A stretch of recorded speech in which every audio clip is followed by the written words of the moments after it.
Jellyforce. This is one of the most fun decks I have ever made.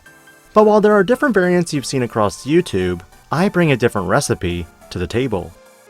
And if you enjoy these types of videos, do consider liking this video, subscribing to the channel, and hitting that notification bell for more future content. I playtested this against several OTK variants, and honestly it can be fun, but there is of course one glaring weakness, which we'll get into in a bit. As always, I'll go over the card by card, the strengths, the weaknesses, and the combos.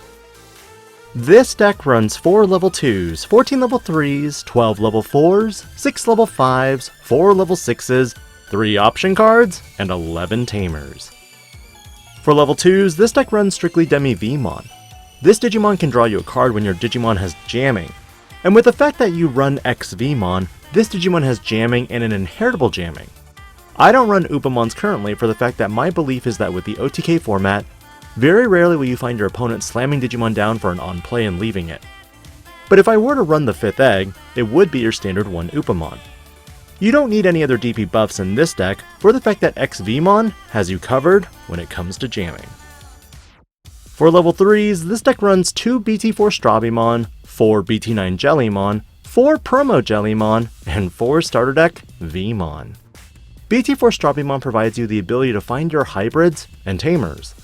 Luckily, more than 20% of your deck is Tamers, which means there shouldn't be a problem finding it. Jellymons are the main cornerstone and namesake of this deck, and primarily in the deck to use in combination with Kiyoshiro Higashi Mitarai. BT9 Jellymon is in this deck solely for being named Jellymon, while the Promo Jellymon is the real MVP that lets you draw a card while you have Kiyoshiro on the battlefield. In combination with X-Vmon, Kiyoshiro and Demi-Vmon, you're drawing 3 cards with 1 swing. Finally, Vmon rounds out the bottom line with some basic warp digivolving capability to Ulforce Vidramon in the worst case scenario. Only ratios I might consider would be dropping the Strabimons altogether and using Madoki Betamon for memory blocking. Level 4 wise, this deck runs a small hybrid engine with X-Vmon and Cordramon. X-Vmon is your primary level 4 at 4 copies for jamming.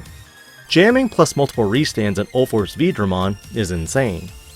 As for your other level 4s, you run 3 Kumamons for source stripping and 2 Korikakumons for stun. Because the current meta sees less source stripping capability, Korikakus are not emphasized as much for the fact that you might not even be able to remove all sources to stun. Kumamons are for the cheap chip if needed of course, and Cordramon for the security interaction possibility. Overall, with my Tamer ratios, I figured running the hybrids would be more beneficial in the long run, especially since Chimeramon is another option. Level 5 wise, this deck only runs 6 in the form of 2 Chimeramon and 4 starter deck Aerovidramon. Chimeramon assists with the free DNA Digivolve for game if you have 2 level 4s out on the field.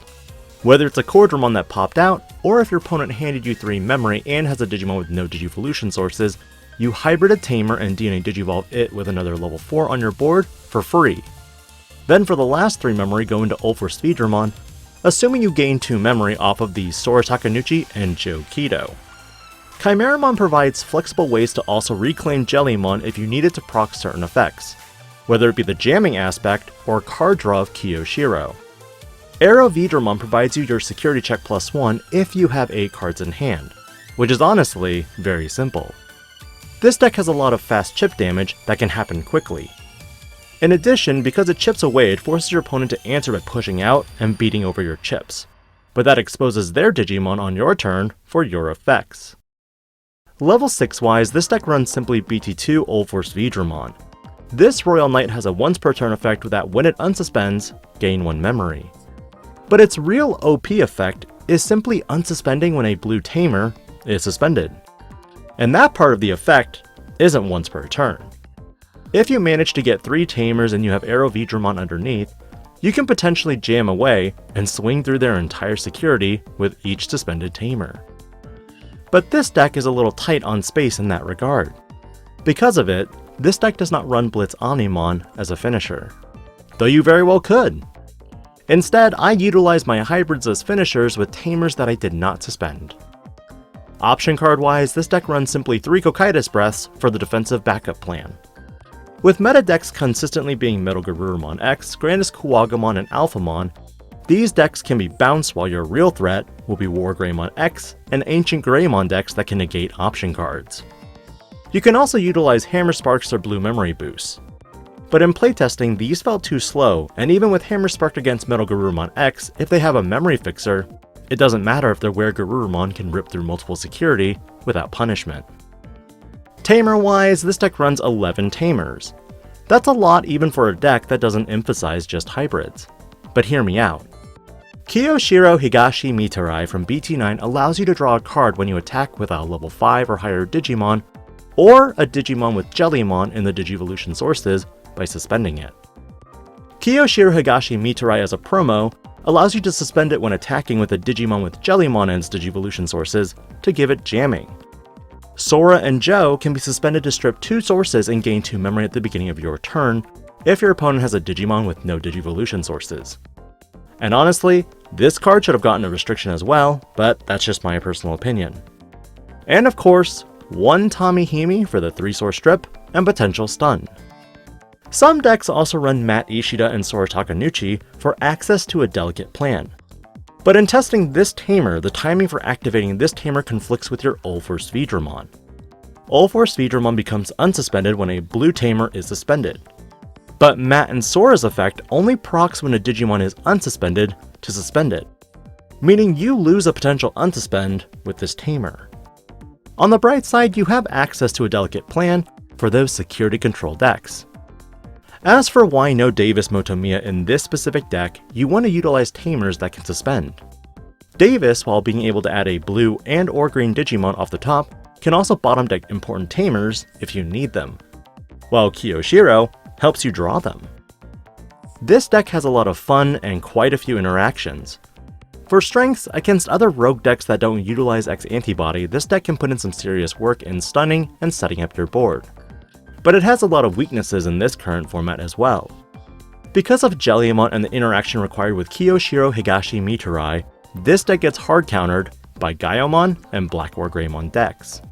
Megadramon nukes your Tamers constantly that it just makes me into a sad panda in test games against my wife, but against other decks, War Greymon X or Metal Garurumon X, the X-Antibody option card is a real threat as well.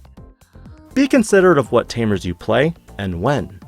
But otherwise, like I said, this deck is very fun. For combos, this deck lets you raise in 2 places, with your Tamers or with your Digimon. In personal playtesting, this deck is definitely more mid-range as you Digivolve your Demi-Vmon into a Jellymon. If you climb into your X-Vmon, you can slowly start chip damage and threaten your opponent for the next turn to push their own Digimon out to deal with it. Kiyoshiro assists with extra draws and memory fixes. If your opponent happens to check Cordramon and security to try and out-aggro you, well, they're in for a rude awakening. X-Vmon is going to be another swing, then you can DNA Digivolve your Cordramon and X-Vmon into Chimeramon for free. Because Kiyoshiro fixes you at 3 memory, you can now Digivolve an Ulforce Veedramon and go to 0 memory. If Cordramon happened to be the second check and your first check was an Arrow Veedramon, Chimeramon can nab that and place it into the Digivolution sources as well. Arrow Veedramon is amazing because with Kiyoshiro you can potentially draw so many cards and proc the extra security and unsuspend the Ulforce Veedramon. While you're forcing your opponent to out aggro or deal with the Ulforce Veedramon, Tamers can be played for setting up your hybrids for game. Overall, Jellyforce is not a top tier deck, nor is it meta. It is highly rogue, but it does add a bit of fun and interaction. Honestly, I was surprised at how fluid the deck ran even with 1 Tamihimi. But overall, what are your thoughts on Jellyforce as a deck overall? Let me know your thoughts in the comments below. This is Digi-Panda, logging out.